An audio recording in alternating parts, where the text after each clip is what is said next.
नमस्कार, मी रेणुका अर्थात तुमची मुक्तावली. शब्दवारीच्या आजच्या भागात तुम्हा सर्वांचं खूप खूप स्वागत. कालच्या कथेत आपण पाहिलं तसं हरिनाम हे सकळ जीवांच्या आनंदाचं मुक्तीचं पहिलं साधन आहे. आपल्या संतांनी त्यांच्या वाङ्मयातून वेळोवेळी नामाचं महत्त्व आपल्याला सांगितलंय. नामदेव महाराज म्हणतात तसं अनंत पुण्य राशी घडे ज्या प्राण्यासी, अनंत पुण्य राशी घडे ज्या प्राण्यासी तरीच मुखासी नाम येत. बघा, एकदा ते हरिनाम तोंडी यावं यासाठी देखील आपलं पूर्वपुण्य गाठीशी असावं लागतं. त्यात आपण पडलो कलियुगातले जीव.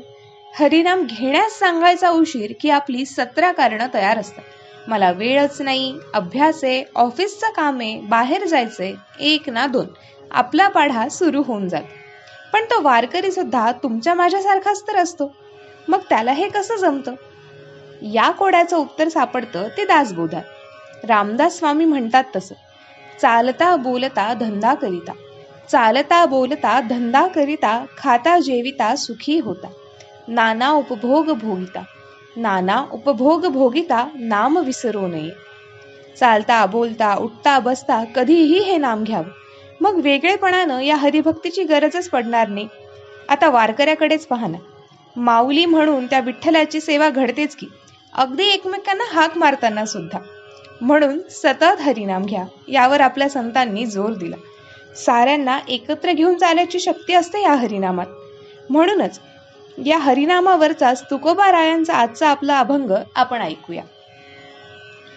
लागोन या पाया विनवितो तुम्हाला, लागोन या पाया विनवितो तुम्हाला, करटाळी बोला मुखे नाम, विठ्ठल विठ्ठल म्हणा वेळोवेळा, विठ्ठल विठ्ठल म्हणा वेळोवेळा, हा सुख सोहळा स्वर्गी नाही.